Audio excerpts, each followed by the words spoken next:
Para ser un auténtico líder político debe ser simultáneamente el primero de los sirvientes. Nos hemos sentado en el Museo Arqueológico Benahorita con el presidente del Cabildo Insular de La Palma, con Sergio Rodríguez, quien hoy se encuentra en esta zona, en el Valle de Aridane, para profundizar en los temas más perentorios de la isla de La Palma que tenemos ahora mismo sobre la mesa. Presidente, buenos días, ¿cómo está? Buenos días.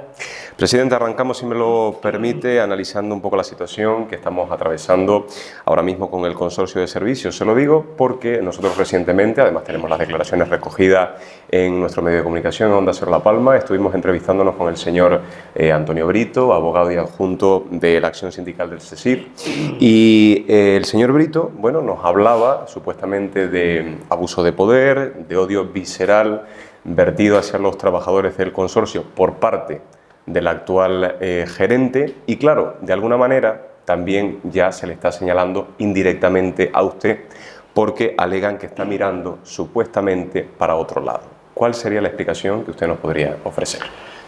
Bueno, yo lo primero es que esas palabras que está utilizando el señor Brito parece que están fuera de contexto absolutamente. Yo puedo entender que la acción sindical requiera de presión en determinados momentos, pero al final no se trata de otra cosa que de dos partes que tienen que buscar un punto de encuentro en cuestiones que buscan un objetivo, que es mejorar la calidad de vida, digamos, de los trabajadores del consorcio.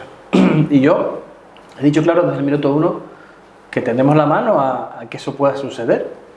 Entre las reivindicaciones que se plantean por parte del CESIF, que es el sindicato que en este caso representa al señor Brito, hay cuestiones que podemos sacar adelante sin ningún problema, y hay otras cuestiones que no se pueden sacar adelante, básicamente porque van contra norma, contra ley.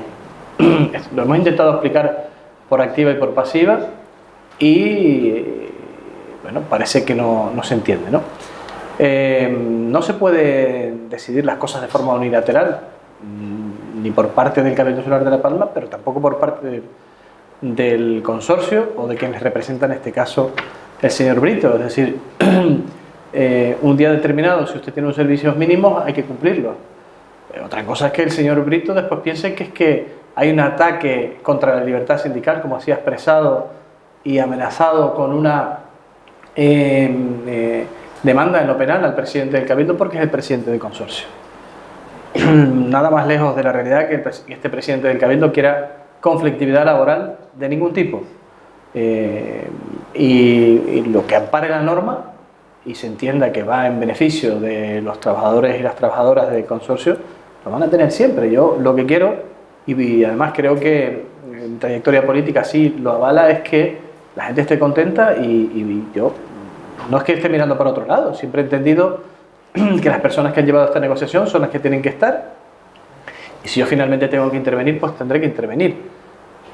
No puede ser que las cuestiones también se decidan porque el gerente del consorcio se llama Pepito de los Palotes.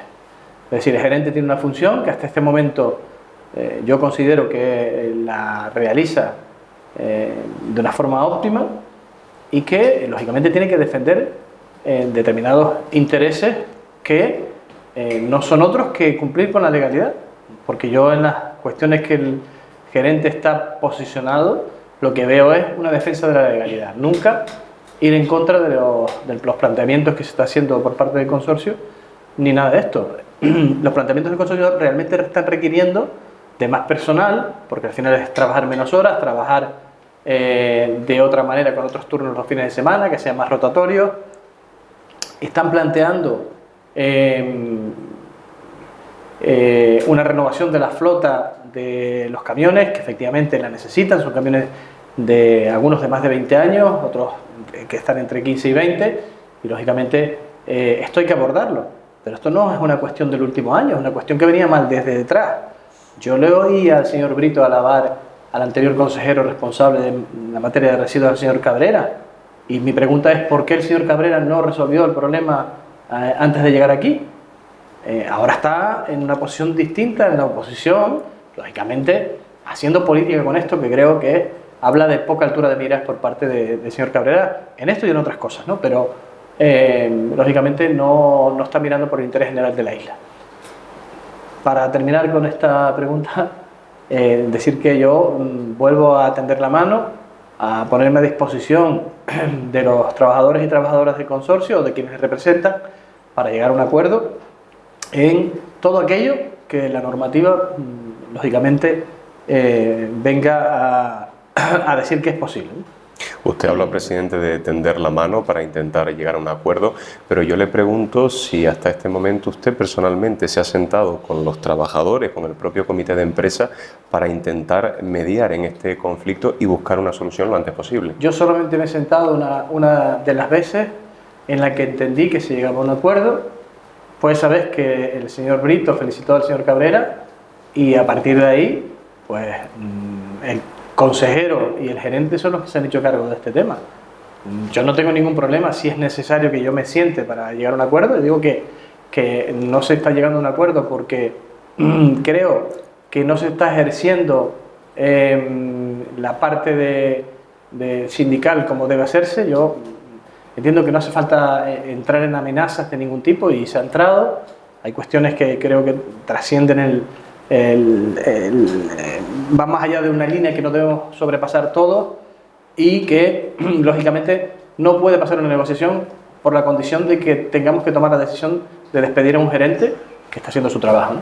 Habla, presidente, además de líneas que no se deben sobrepasar, y yo tengo especial curiosidad por saber cuál ha sido su reacción. Imagino que lo habrá visto, ese cartel en el que aparece su cara al lado de un perro haciendo referencia al actual gerente.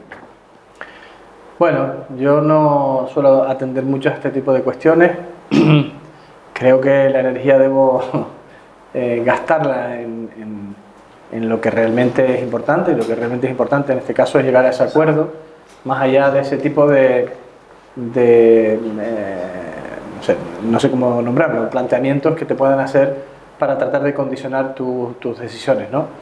Yo reitero, este presidente del Cabildo, el consorcio, el gerente y también el consejero, por supuesto, estamos en disposición de tender la mano y seguir negociando, de evitar la beligerancia. Nada más no es por nuestra parte por la que se produce, y a lo mejor lo que tenemos que hacer es una llamada de atención o una reflexión, todo lo que estamos en esta negociación, para ver si nuestra manera de actuar está siendo la que debe ser.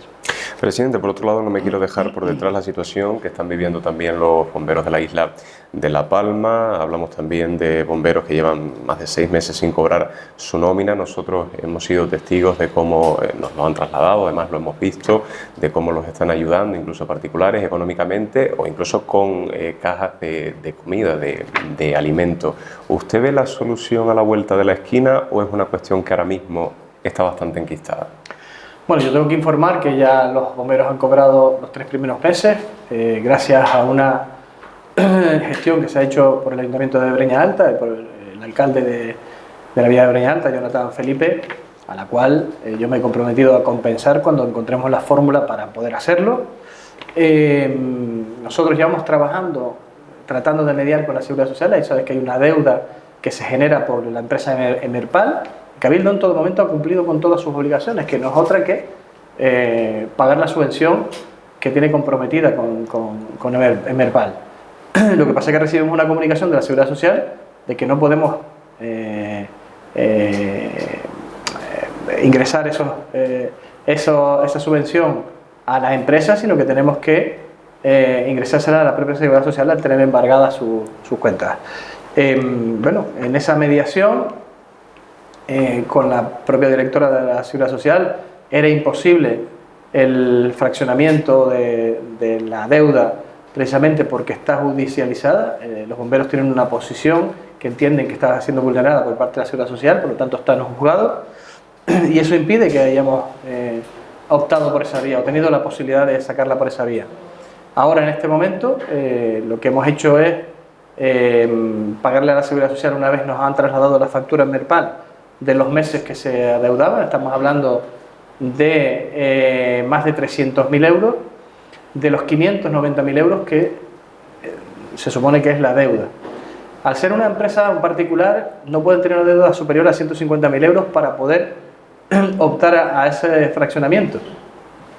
Por lo tanto, todavía tenemos que abordar en torno a 140.000 euros más de la deuda para que Merepal pueda gestionar ese fraccionamiento y que el Cabildo pueda ingresar su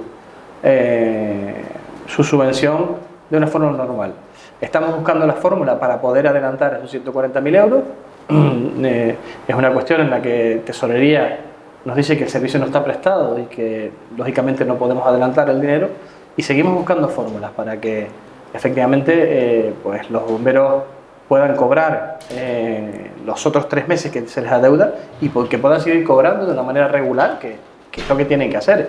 Yo quiero aprovechar esa pregunta para poner en valor el trabajo que hacen siempre y sobre todo agradecer que a pesar de esta dificultad que han tenido que pasar, no han dejado de prestar el servicio ni un solo día.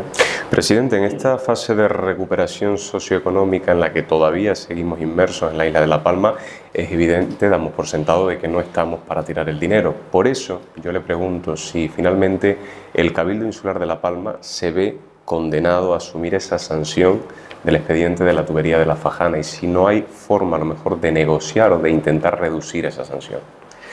Bueno, yo he tenido una reunión con la directora nacional de Costas. Como sabes, el problema viene derivado de una decisión del anterior gobierno del Cabildo Insular de La Palma, donde era el presidente Mariano Hernández Zapata y el responsable del agua, Carlos Cabrera. Lo que a mí me traslada la directora nacional de Costas es que en ningún momento se contó con ellos para utilizar la servidumbre marítimo-terrestre, y que fue una cuestión unilateral por parte del Cabildo de La Palma, además no de los mejores modos.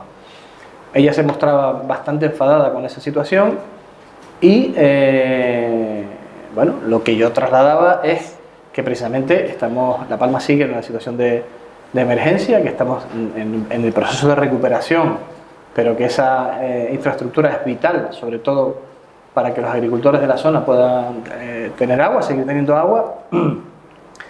Pero ella me decía que efectivamente ella puede entender estas cosas, pero lo que no podemos es meternos en casa de nadie a construir nada sin contar con el dueño, con quien gestiona esa parte, ¿no? Bueno, yo he pedido que de alguna manera se haga una excepción con la isla de La Palma. Lo que pasa es que hay un expediente abierto, un expediente con una multa que ascendía a 1,7 millones de euros y que en esa propia reunión ya me comunicaban que se iba a ser elevada.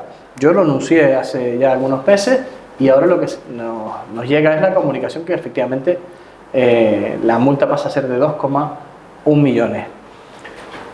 Yo he solicitado una reunión con el Ministerio precisamente para ver si encontramos la fórmula que nos evite tener que pagar esos 2,1 millones.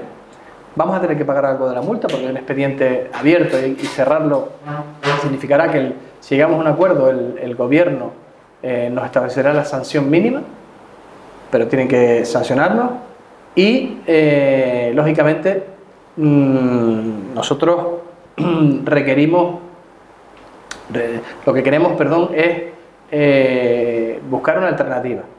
La alternativa puede ser que no tengamos que retirar el tubo, porque con la sanción también viene que tenemos que retirar ese tubo, esa infraestructura.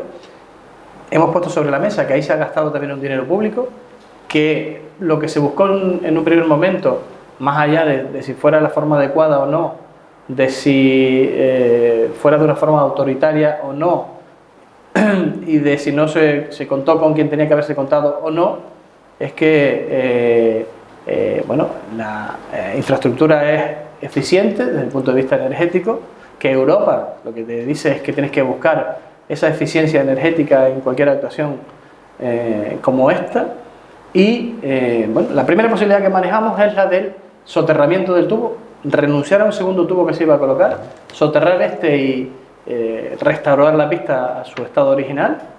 Ellos no lo veían claro este tema. La segunda opción sería retirar el tubo y hacer la conexión por otro lado que nos permitiese que no tuviésemos el problema con Costas.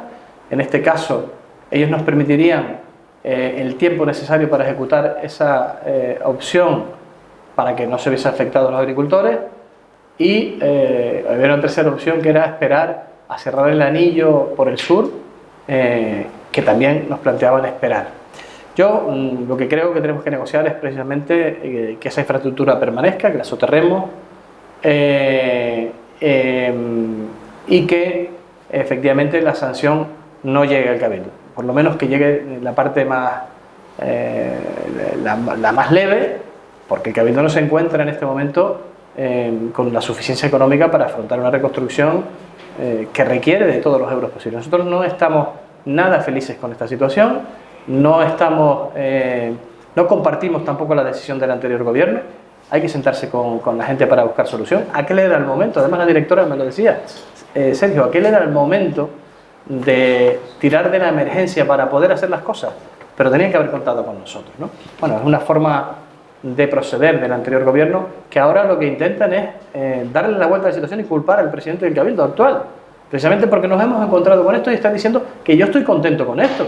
Pues no solamente no estoy contento, sino que estoy enfadado con esas formas de hacer política que tienen estas consecuencias de un dinero que es público, que pertenece a todos los palmeros y las palmeras, y que al final, a lo mejor, no hablo de subvenciones, hablo de fondos propios del Cabildo, vamos a tener que devolver, bueno, pues condicionando lógicamente la recuperación, ¿no? Si hablamos también de esa recuperación de la carretera de la LP2, es cierto que nosotros este tema lo hemos abordado con el actual consejero de Obras Públicas, el señor Darwin Rodríguez, con quien tuvimos la oportunidad de entrevistarnos, pero claro, cuando nos hemos entrevistado también con la propia oposición y nos dice que hemos perdido un tiempo clave, fundamental, por culpa del empecinamiento del presidente del Cabildo Insular de La Palma, yo le tengo que dar a usted la oportunidad de que nos explique, de que argumente y de que se defienda. ¿Por qué, sobre todo, presidente, no se planteó, a lo mejor que desde un primer momento, esta obra pasara a manos del Gobierno de Canarias? Bueno, lo que pasa es que lo que te están diciendo la oposición es falso. Están mintiendo.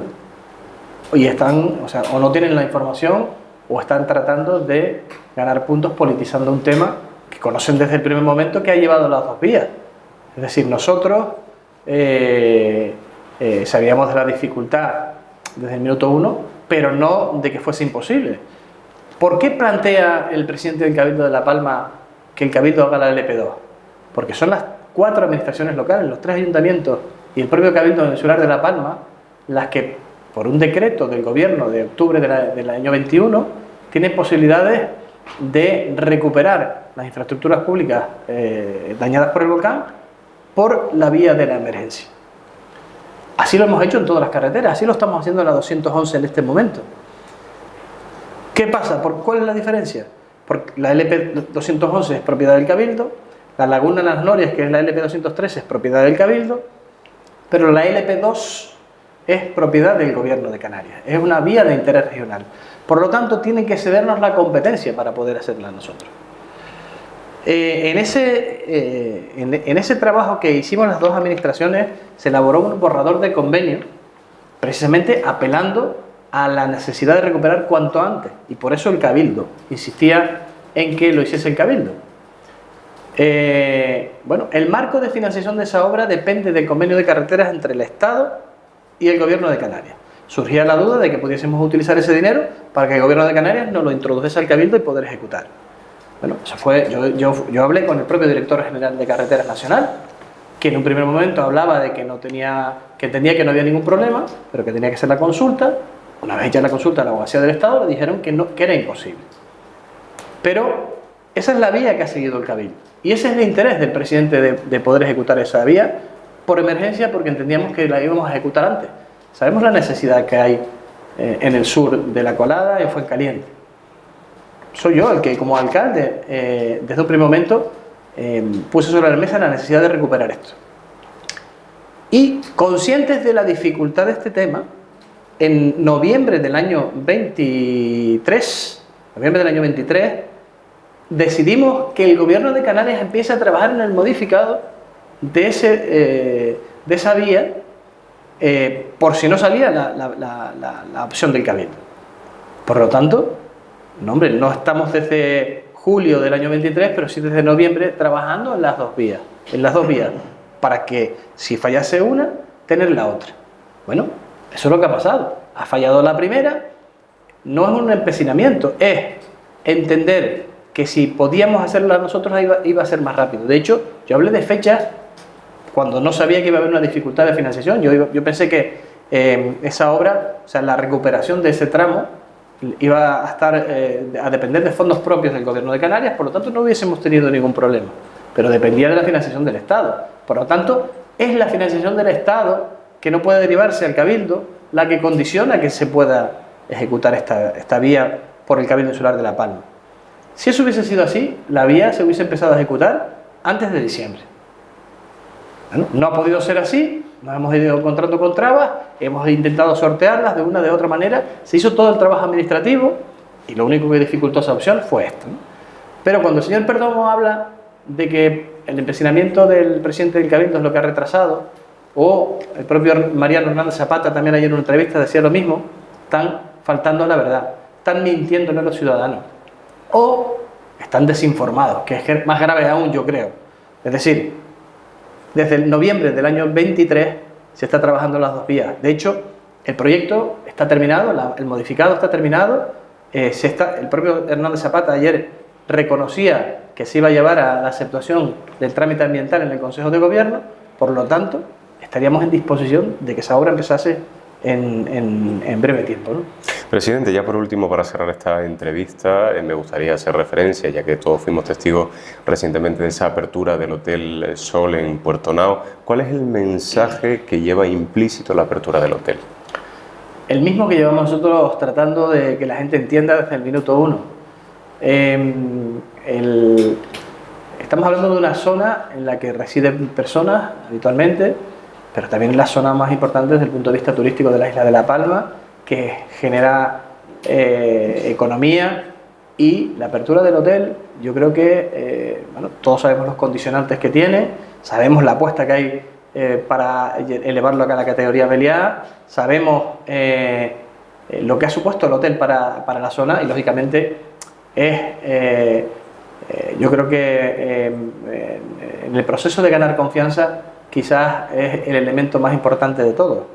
Pero a mí me gustaría también resaltar la apertura de los kioscos, la apertura de poco a poco, progresivamente, de esa economía de la zona, que al final lo que hace es también trabajar como un generador de confianza para que los ciudadanos y ciudadanas cada vez vayan más.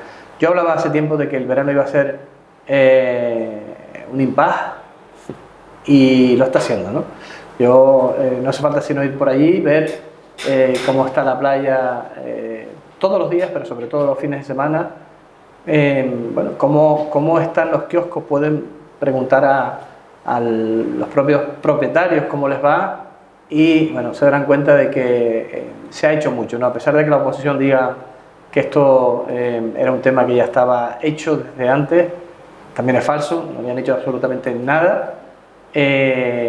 Todo es no reconocer el trabajo, y es una pena, ¿no? Porque al final estamos hablando de personas, ¿no? Y creo que más allá de las formas de hacer política, tenemos que velar porque la gente cada vez vaya encontrando su normalidad, y en eso está tomar decisiones, entonces, decisiones arriesgadas, y es lo que hemos hecho nosotros y lo que nos ha diferenciado del anterior gobierno, lógicamente.